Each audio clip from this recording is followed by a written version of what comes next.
The greatest mystery in the universe may not be the distant black holes, but rather the self we confront daily, which appears real yet embodies an apparent contradiction under the wisdom of the Buddha. The Buddha explicitly proclaimed the non-self, anatta, of all phenomena, negating the existence of a permanent self. This inevitably raises a fundamental question. If there is no self, then who undergoes samsara? Without an eternal soul, to what is the I attached? This issue not only troubles every novice practitioner entering the Buddhist path, but also represents the most fundamental difference between Buddhism and other religious systems. According to the oldest Buddhist scriptures, the Agamas, the Buddha provided a series of profound responses to this question. These responses were later developed by various Buddhist schools, forming a theoretical system that is both profound and comprehensive. However, this system of theory fundamentally differs from the commonly held folk belief in the transmigration of the soul. If you have ever been troubled by this question or are interested in the core wisdom of Buddhism, then trust that coming across this video is no coincidence. As ancient eminent monks have said, the Dharma does not arise in isolation. It depends on supporting conditions to arise. Your encounter with this wisdom may be the fruition of causes and conditions from many past beautiful lives. If this topic fills you with Dharma joy, please write Namo Amituofo in the comments, or share your understanding of this paradoxical issue.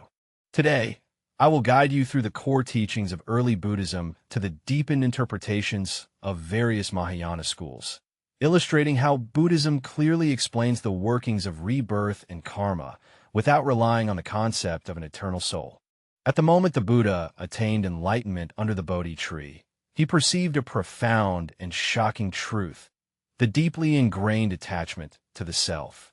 The Buddha elucidated this discovery with unprecedented clarity. Monks, form is impermanent, feeling is impermanent, perception is impermanent, volitional formations are impermanent, consciousness is impermanent. They are not self. The one who observes as it is, with clear and correct perception. This passage directly points to the most fundamental delusion of humanity.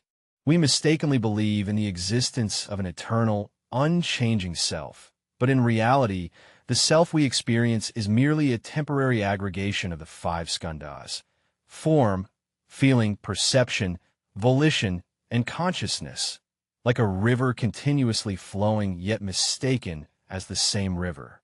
The doctrine of non-self was nothing short of a revolution in the intellectual landscape of India at the time, as all other religious systems regarded the self as the root cause of suffering. His teaching does not simply deny the ordinary notion of self in daily experience, but rather reveals that the self we cling to as permanent, independent, unchanging, and controllable does not exist. This insight fundamentally distinguishes Buddhism from any religious system that requires the concept of a soul, making it the only complete philosophical system in the world that explains reincarnation without relying on the notion of a soul. Then, how do karma and rebirth operate without an eternal self?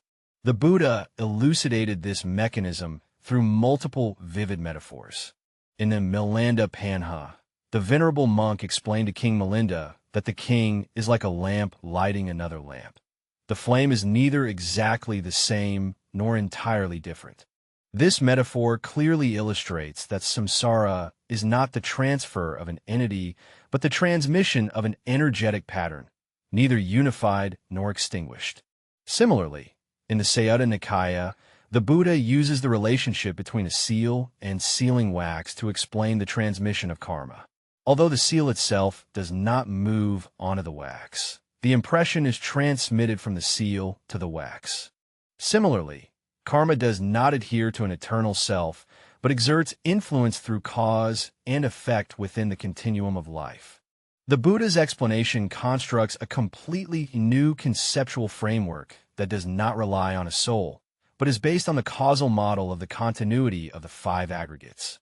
The original Buddhist scriptures contain many more vivid metaphors to illustrate this view of anatta, non-self, in the cycle of rebirth.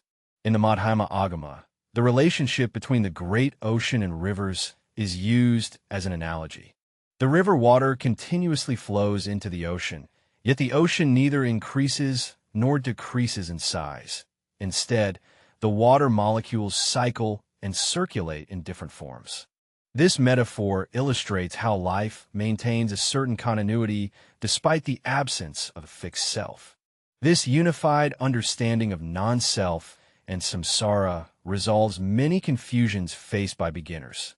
Many people ask, if there is no self, what is the significance of doing good or evil? Who bears the karmic consequences?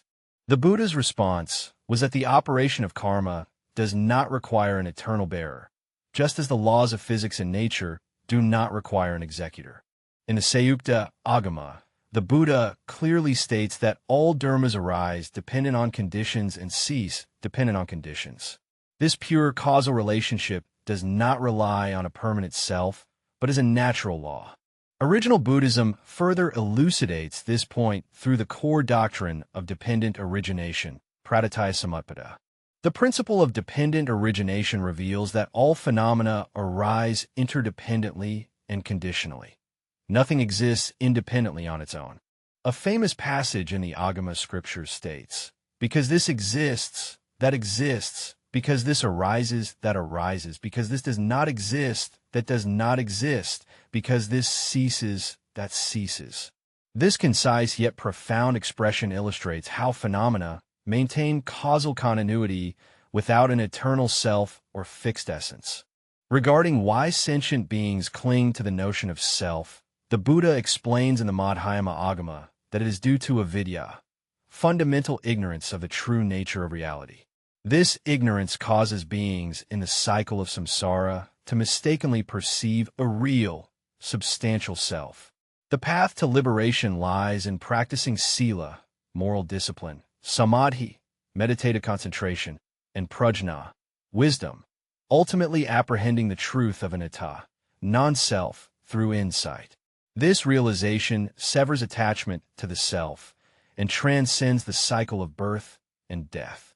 The Buddha's theoretical system retains the foundation of moral responsibility and the causality of karma, while avoiding attachment to an eternal, unchanging self, thus embracing the concept of non-self. This is not a contradiction, but a middle-way wisdom that transcends dualistic oppositions. Through the unique combination of no-self and karmic conditionality, early Buddhism established a coherent and liberation-oriented comprehensive philosophical system, laying a solid foundation for the subsequent theoretical development of various Mahayana Buddhist schools. The understanding of the relationship between non-self and samsara is not only theoretically profound, but also has far-reaching practical significance. He teaches us that true liberation is not about escaping the world, but about seeing through the illusory nature of the self. It is not about seeking eternal life somewhere else, but about transcending attachment to the self and returning to the original purity and tranquility of life. With the development of Buddhism, various schools of Mahayana Buddhism have offered more detailed and profound interpretations of the relationship between no-self, anatta, and samsara, cycle of rebirth. These explanations are not a denial of the original Buddhist teachings, but rather more systematic and multi-layered elaborations provided for sentient beings with different capacities, while maintaining the core spirit. The three major schools are the Jodo sect, the Madhyamaka school, and the Tathagatagarbha thought. Each deepened this understanding from different perspectives. The Yogacara school proposes the doctrine of 8 consciousnesses, among which the theory of the 8th consciousness, the alaya vijnana, is particularly crucial. The Mahayana Mahaparinirbha Sutra describes that the alaya vijnana is profoundly subtle, with all the seeds like drifting currents.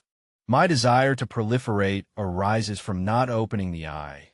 Discriminative awareness misconstrues it as I or mine. The alaya vijnana is like a vast storehouse, containing all the karmic seeds, which manifest as various karmic results under appropriate conditions.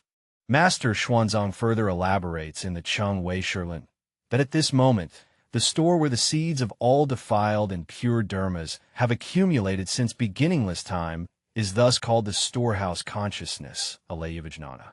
When a life ends, the initial faculties of eye, ear, nose, tongue, body, mind, and manas consciousness dissipate, but the alaya vijnana, storehouse consciousness, carries the karmic seeds, continuing to flow and forming the foundation for the next life. This explanation preserves the continuity of cause and effect while avoiding the affirmation of an eternal and unchanging self. However, the Yogacara school clearly states that alaya vijnana is not a soul. It is not a fixed and unchanging entity, but a continuously changing process. As stated in the Chung Wei Shi Lun, this consciousness arises and ceases momentarily, possessing transformation and not being univocal. Therefore, it can be called transformative unity. Its essence is impermanent and constantly changing. It is merely subtler and more enduring in comparison to the first 7 consciousnesses. In the 30 verses on consciousness only, the Bodhisattva Subodhi also emphasizes that mental formations arise from latent seeds within consciousness, which serve as the basis for the reception and experience of various dharmas and their virtues, as well as transformations in cognitive faculties. The alaya vijnana, storehouse consciousness, is the foundation for which other types of consciousness arise, yet it itself is a product of dependent origination and has no independent, self-existent entity. Meanwhile, the Madhyamaka school analyzes this issue from a more fundamental level. The Madhyamaka school, founded by Bodhisattva Nagarjuna, emphasizes the fundamental emptiness of all phenomena, asserting that not only the self is empty, but samsara itself is also empty. The opening of the Middle Way treatise states that things neither arise nor cease, neither grow nor diminish, neither depend nor differ, neither come nor go. It can be called dependent origination, the treatise on the cessation of all doubts. Among my 7 hymns of homage to the Buddha, it ranks first among the treatises. The Yogacara master further developed this idea in the Madhyamaka treatise, dialectically pointing out that if there were a permanent self, it would be unchanging and immovable, without karma and without consequence. Ultimately, what would be the purpose? This argument is extraordinarily profound. If there were an eternal and unchanging self or soul, then this entity would be incapable of undergoing change, and thus reincarnation would be impossible. It is precisely because all dharmas are empty, without any fixed or unchanging essence, that the possibility of the cycle of birth and death can exist. The Madhyamaka school's doctrine of the 2 truths, conventional truth and ultimate truth, provides a deeper framework for understanding this issue. On the conventional level, we acknowledge a relative self and the continuous cycle of cause and effect in samsara. On the ultimate truth level, we know that all is empty. There is no substantial self undergoing samsara. This is not a contradiction, but a multi-layered understanding of the truth. As Chandrakirti states in the Madhyamaka, the true nature of all phenomena is beyond conceptual fabrication. Therefore, states such as attaining the bhumis, stages of the bodhisattva path, and the like are considered conventional levels. The third interpretative approach originates from the Tathagatagarbha doctrine, with seminal works including the Mahaparinirva Sutra, the Lakvatra Sutra, and the Mahayana Awakening of Faith treatise. These sutras and treatises propose the view that all sentient beings possess Buddha nature, which appears to provide an ontological foundation for the cycle of rebirth. However, the Mahayana treatise on unified mind skillfully integrates the concepts of no self and Buddha nature through the doctrine of one mind and 2 gates. The Dharma of the one mind has 2 gateways. First is the door of the mind's true suchness. Second is the door of the mind's arising and ceasing. The gate of suchness reveals the true nature of the mind as neither arising nor ceasing, pure and unstained, while the gate of arising and ceasing shows the mind's flux and transformation within the phenomenal world. These 2 are not opposites, but 2 aspects of the same mind nature.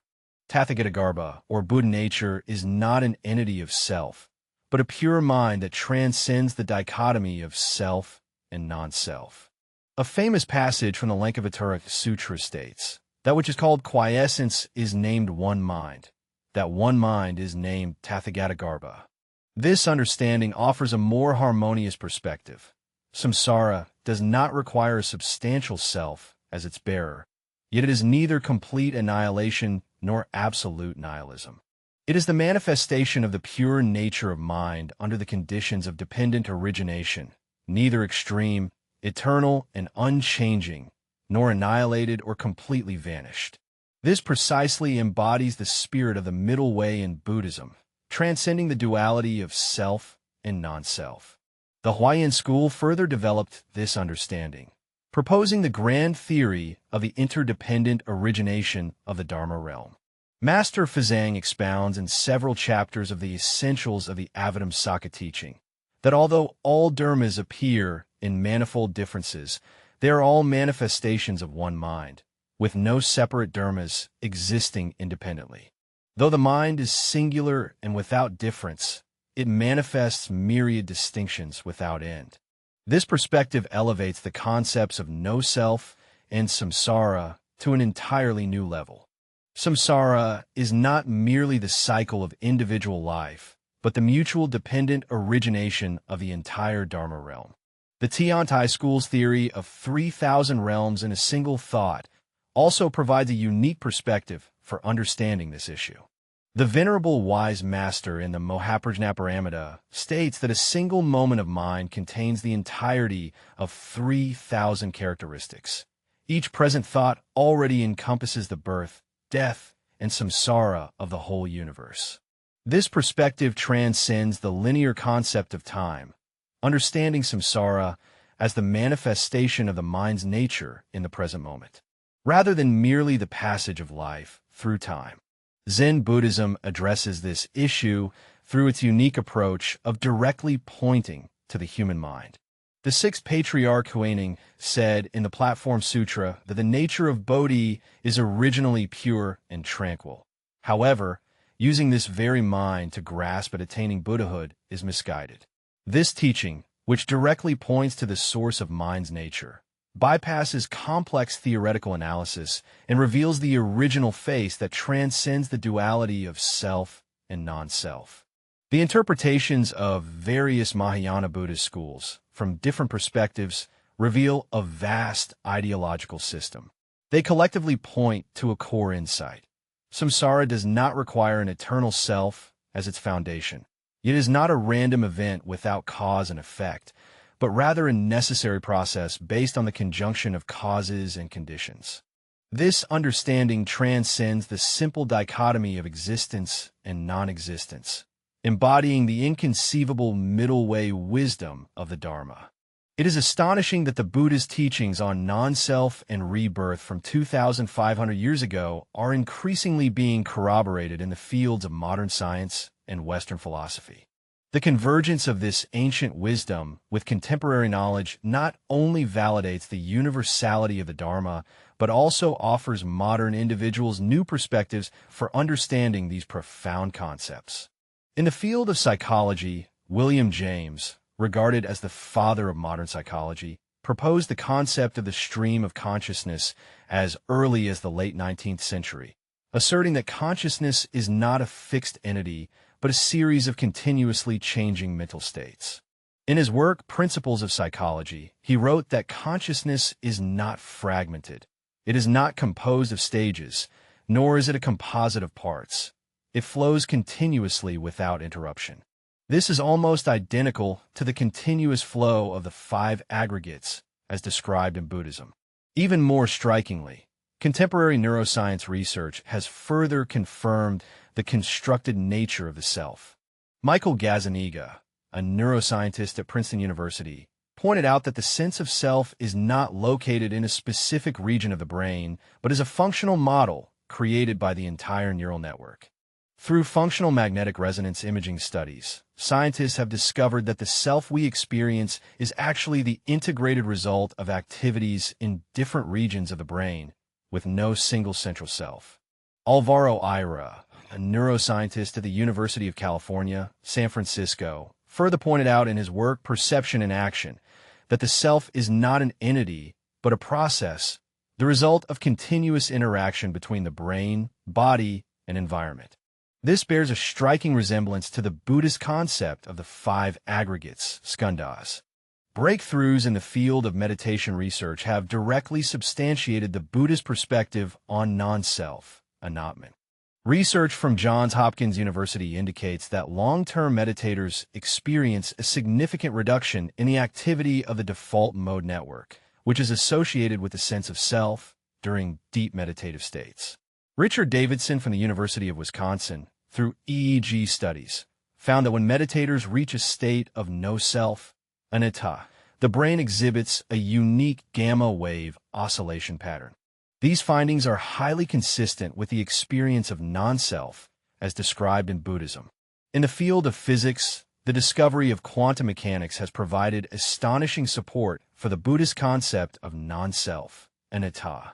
David Bohm, a quantum physicist, proposed the theory of wholeness and implicate order, which points out that what we consider independent particles are actually waves within an indivisible whole. He wrote that the fundamental reality of the universe is not composed of separate, independent objects, but is an indivisible, continuous flow. This astonishingly aligns with the Buddhist principle of dependent origination, which teaches that all phenomena are interdependent and lack independent, inherent existence. Physicist Fritjof Capra, in his book, The Tao of Physics, directly connects modern physics with Eastern philosophy, stating that when we delve into the subatomic world, what we observe is not independent building blocks of matter, but a complex web of dynamic energy relationships. This perspective is strikingly similar to Eastern mysticism, especially the Buddhist concept of dependent origination. The phenomenon of quantum entanglement, where two particles maintain a mysterious connection despite being separated by great distances, compels physicists to reconsider the concept of independent entities in classical physics. Eugene Wigner, Nobel laureate in physics, acknowledged that the results of quantum mechanics are incompatible with our customary worldview, necessitating an entirely new way of thinking, an approach that has long existed in Eastern philosophy. In the Western philosophical tradition, the self-critique of Scottish philosopher David Hume bears a striking resemblance to the Buddhist doctrine of no self, anatta. In his work Treatise on Human Nature, Hume wrote that when I most intimately enter into what I call my own self, I always encounter some particular perception, such as cold, heat, light, love, hate, pain, or pleasure. I have never been able to capture myself without perception, nor observe anything beyond perception. This method of deconstructing the self into a series of perceptions is almost identical to the Buddhist analysis of the five aggregates, skandhas. Derek Parfit is considered one of the most important moral philosophers of the 20th century. In his seminal work, Reasons and Persons, he directly cites Buddhism to support his theory of personal identity. He proposed that personal identity is not a necessary condition for survival. What is important is psychological continuity and causal connection. Parfit openly acknowledged that his theory deeply resonates with the Buddhist concept of non-self and praised Buddhism for possibly being correct on this issue. Contemporary philosopher Thomas Metzinger, in his book The Ego Tunnel, presents a view strikingly close to Buddhism. There is no such thing as a self existing within our brain. The self we experience is a complex representation created by the brain. He further pointed out that this mistaken perception of the self is the primary source of human suffering, which is entirely consistent with the core teachings of Buddhism. Neuroethicist Sam Harris, who is also a long-term practitioner of Zen meditation, integrates scientific research and Buddhist insights in his book, Waking Up. When we closely observe the so-called self, we find that it is nothing but a flow of sensations, thoughts, and perceptions with no fixed center. His conclusion is that the Buddhist teaching on non-self not only holds philosophical value, but is also an experiential fact that can be verified through direct experience.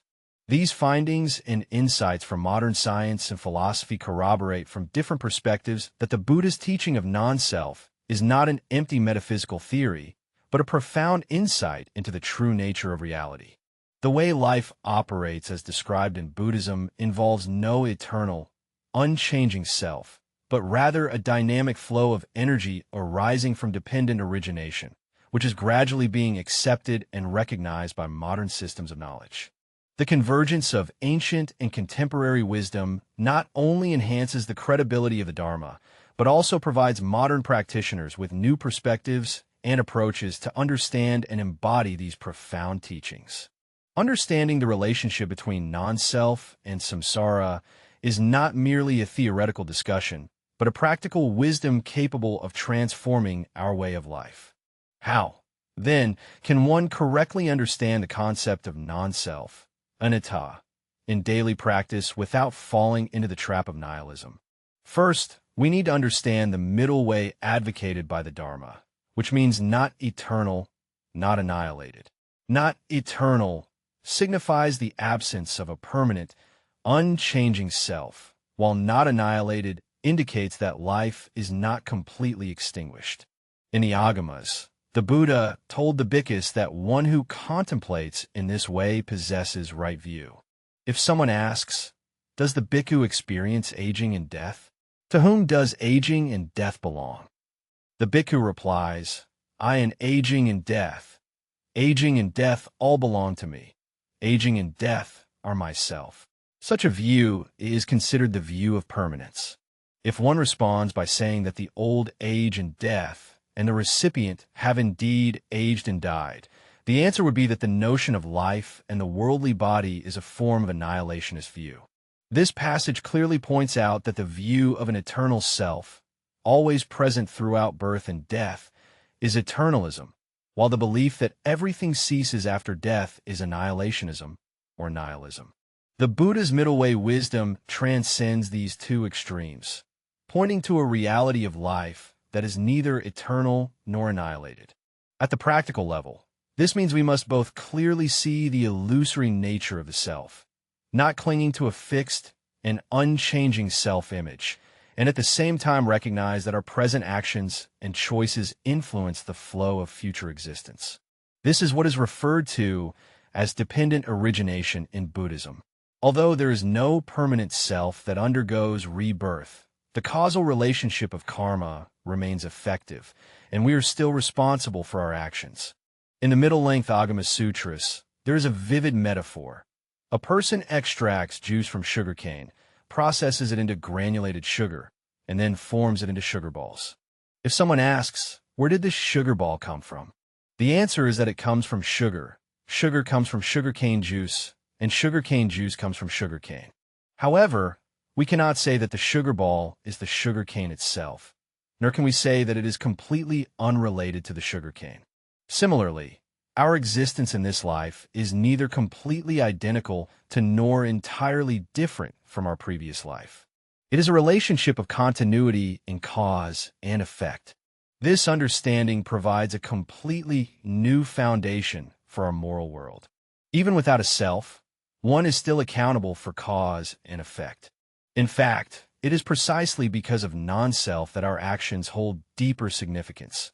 They're not for the sake of fulfilling a wish to some external judge, nor to satisfy the desires of the self, but to recognize that our actions shape the form of future existence.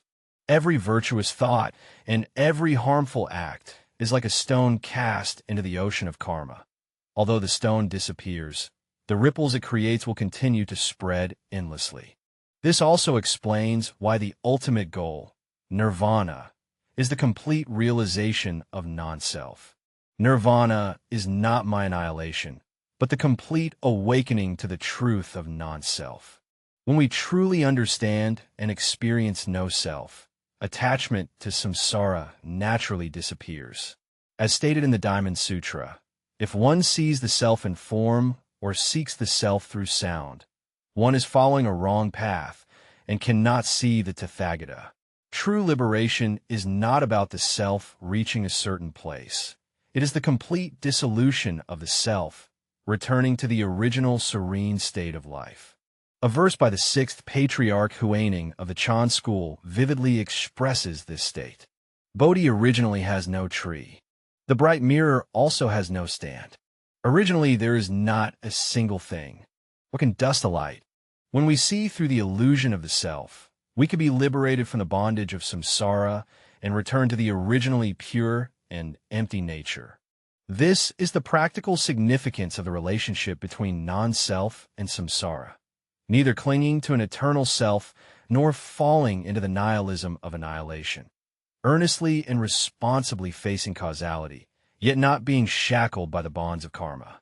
In daily life, this means we can gradually let go of attachment to self-image, lessen concerns over personal gains and losses, and shift our attention towards cultivating compassion, wisdom, and awareness. These qualities are not only beneficial in the present moment, but will also endure throughout the flow of life, becoming auspicious conditions for our future existence. By integrating perspectives from early Buddhism, various Mahayana schools, and validations from modern science and philosophy, we have finally come to perceive the profound wisdom underlying the seemingly contradictory doctrines of non-self, anatta, and rebirth, samsara. Early Buddhism reveals, through the theory of desirelessness, how life maintains causal continuity without the presence of an eternal self. The Yogacara school's theory of alaya provides an in-depth explanation of the mechanism for the storage and transmission of karma. The Madhyamaka school's concept of emptiness fundamentally dissolves the duality between self and non-self. The Tathagatagarbha thought points to the original nature of mind beyond conceptual thinking through the model of the one mind and two gates. All these diverse interpretative paths embody the dialectical wisdom of the Dharma, neither adhering to the extremes of eternal self-view nor falling into the nihilistic view of annihilationism. They neither cling to the beginning of samsara nor deny the continuity of karma and its results. As stated in the Madhyamaka, neither arising nor ceasing, neither long nor short, neither dependent nor independent, neither coming nor going. These 8 negations express the middle way reality that transcends dualistic opposites. When we truly comprehend the relationship between non-self, anatta, and samsara, we are no longer troubled by the question of who is reborn in samsara, because we understand that there is neither an eternal self nor a cycle of rebirth that completely ceases and then begins anew without cause. Life is an unbeginning and unending process of energy flow, where each moment is a continuation of the previous one and the foundation for the next. This understanding is not an abstract philosophical speculation, but can be personally verified through meditation practice. In meditation, as the mind gradually calms and becomes clear, we can directly observe that there is no fixed self thinking, feeling, or making decisions. There's only the arising and passing away of thoughts, and the emergence and change of sensations. The so-called self is merely a label for these mental activities, not the master of them. When this direct experience merges with the wisdom of the Dharma, we can maintain a sense of responsibility for karma in our daily lives while gradually loosening our attachment to the self, moving toward greater freedom and tranquility. What is relinquished is not external things, but internal attachments. What is attained is not external status, but inner awakening. On this path of awakening, may we all realize the unity of no self and samsara, transcend conceptual dualities, and return to the inherently complete Buddha nature. May this ancient and eternal wisdom guide us towards genuine liberation and true freedom. Homage to Amitabha Buddha.